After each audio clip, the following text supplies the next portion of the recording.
નમસ્કાર દર્શક મિત્રો, @ગુજરાતમાં આપનું સ્વાગત છે। પ્રયાગરાજ મહાકુંભમાં ગંગા યમુનાના સંગમ પર સ્નાન ચાલી રહ્યું છે, જેમાં કરોડો લોકો સંગમ સ્નાન કરવા માટે આવે છે।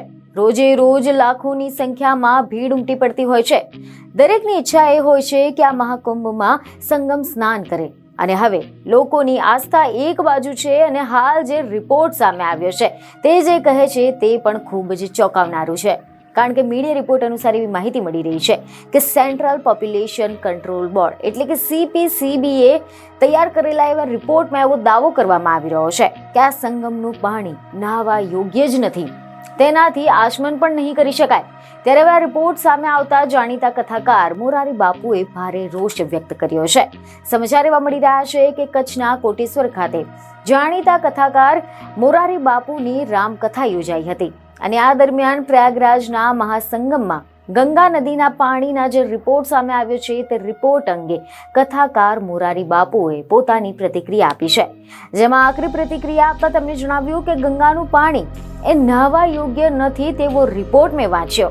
મહાકુંભમાં સવા મહિને ગંગાના પાણીનો આ રિપોર્ટ આપવાની અત્યારે જરૂર જ ન હતી। ત્રિવેણી સંગમમાં કેટલાય બુદ્ધ પુરુષોએ ડૂબકી મારી હશે। ગંગામાં એવું શું કે એમાં નાયેથી પાપ થાય?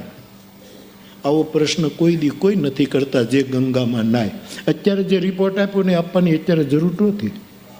આજ હવા મહિને આ રિપોર્ટ તમારે આપવાની કાંઈ જરૂર નહોતી કે ગંગાનું પાણી નાવા યોગ્ય નથી।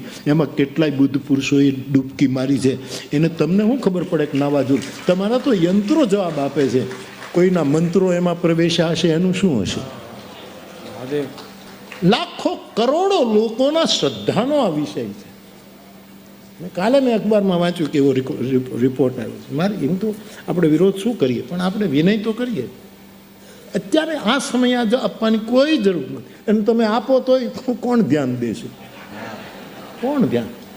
મને શ્રદ્ધાથી કહેવા દો, કેટલા બુદ્ધ પુરુષોએ એમાં ડૂબકી મારી છે।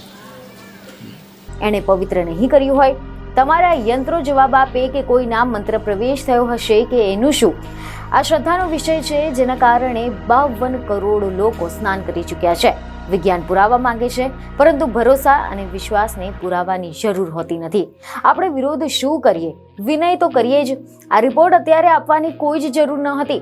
તમે જણાવી દઈએ કે અહેવાલ એવા મળી રહ્યા છે કે મહાકુંભમાં કરોડો લોકોના સ્નાન દરમિયાન તાજેતરમાં એવો રિપોર્ટ બહાર પાડવામાં આવ્યો કે ગંગા નદીનું પાણી નહાવા યોગ્ય નથી।